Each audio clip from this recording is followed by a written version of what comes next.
Welcome to Francia 24, the France Today news program from Milan for Saturday, May 16, 2026, on franciaogi.com, in podcasting via AI chatbots, and on medium waves on 1,575 kHz. Reporting from Nice, Marco Hugo Barsotti, and from Paris, Rachel Costa. John Travolta receives an honorary Palme d'Or surprise at the Cannes Festival. The actor from Pulp Fiction, Grease, and The Saturday Night Fever is on the croisette to present his first film as a director. It was John Travolta who walked the red carpet of the Palais des Festivals on Friday, May 15th. Shortly after, he received a surprise honorary Palme d'Or, which rewards his entire career, just before the screening of his first film. "It is much more than an Oscar," said the 72-year-old actor, visibly surprised. "The films I have preferred in my life have always been winners of the Palme d'Or.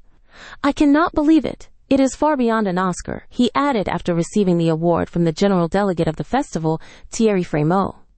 Volume de Nuit pour Los Angeles, which is Propeller One-Way Night Coach in original language, will be released on Apple TV.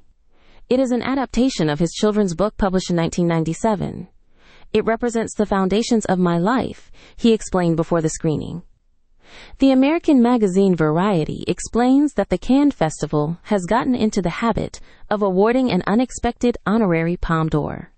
Last year, Spike Lee was honored in this way.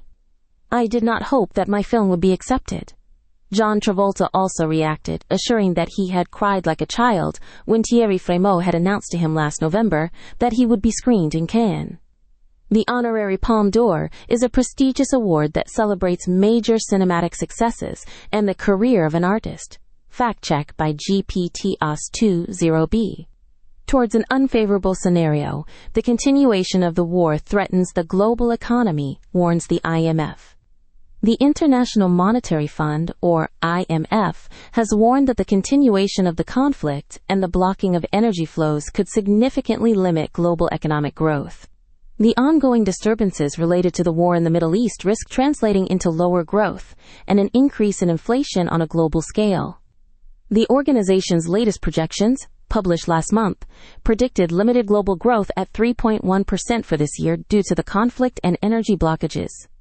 However, the IMF stressed that the global economy risks slipping toward a more unfavorable scenario if the war drags on. The organization's spokeswoman Julie Kozak stated on Thursday that we are heading towards the unfavorable scenario. Economic actors, particularly central banks, are closely monitoring how families and investors perceive future inflation, as this could change their current behavior and create a damaging ripple effect, for example, if companies raise prices. Such a change could push central banks to increase interest rates, thus slowing economic activity. The IMF will update its global economic forecasts in July. The IMF's alarm reflects the concern that prolonged conflict and energy instability could compromise global growth expectations, pushing the economy toward a more uncertain and potentially inflationary path. Fact check by GPTLSS20B. Rachel's editorial, "When War is the Only Certain Variable." I am reading my editorial today. We are facing another sermon from the International Monetary Fund. We are heading towards the unfavorable scenario. But let's be honest. This is not a forecast. It is an emotional extortion packaged with the harsh reality of geopolitics. Every time the conflict intensifies, the IMF emerges as the cynical prophet, warning us that global growth is about to implode due to energy blockages and insecurity. But how long have we been accustomed to this theater? We are now condemned to live in a state of permanent alert, where every crisis is immediately framed as the final blow to the entire global economic system. I wonder, how realistic is this chain of cause and effect really? The narrative is clean, surgical, and pushes us to accept the predefined solution. War generates inflation. Inflation drives away investments. The result is an unfavorable scenario. But who is really benefiting from this paranoia? The politicians who can use fear as leverage, the media that knows how to sell us fear as a product, and the central banks that play with interest rates, waiting for uncertainty to be enough to drive prices down. The economy is not a ticking clock that stops. It is a labyrinth of complex interconnections, and reducing it to a simple formula of fate is the greatest absurdity of all time. The alarm about inflation and economic slowdowns is the usual radio mantra, but something is always missing: the true responsibility. We are so uninterested in power dynamics that we let ourselves be passively guided by the predictions of international bodies, accepting the butterfly effect of a distant conflict as destiny. Central banks anxiously watch consumer movements and fear investor reactions. But the real lesson is that there is no magic solution to this toxic spiral. We are simply waiting for chaos to self-regulate, or worse, for it to be managed as a simple logistical inconvenience. Finally, the last question left to us is this: are we really ready to accept this unfavorable scenario? Or will we continue to consume news and IMF forecasts as if they were an infallible map of the future?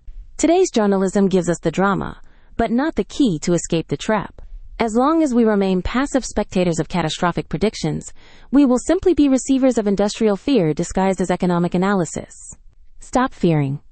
Let's start doing something concrete. Today's koan. A monk asked the master, when the noise of war becomes the constant music of the economy, and uncertainty is the new global currency, how can true stability be measured? The master replied, stability is not measured in square meters or in percentage rates. It is measured by the ability to recognize that every noise is just an echo of our own fear.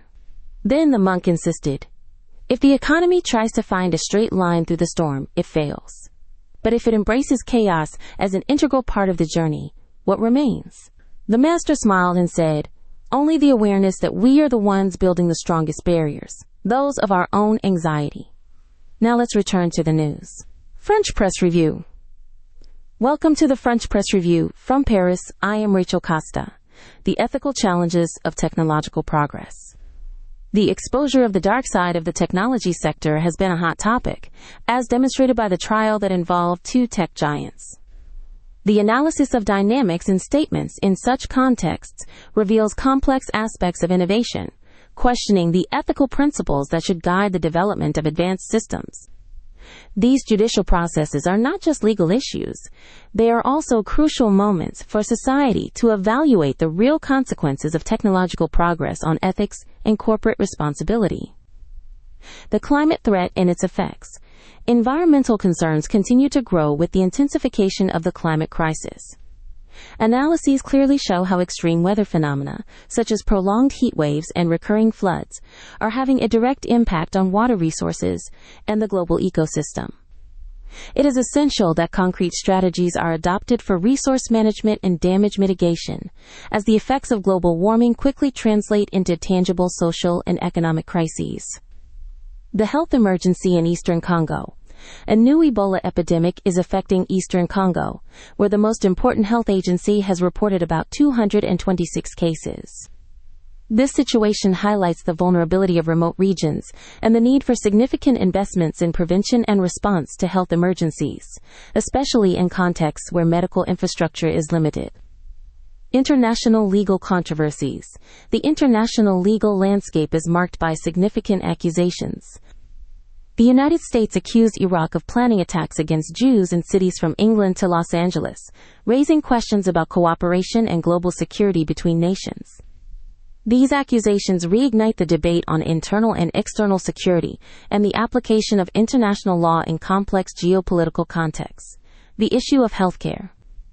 A delicate topic concerns access to healthcare, with the discussion revolving around the possibility of euthanasia in the contemporary social context.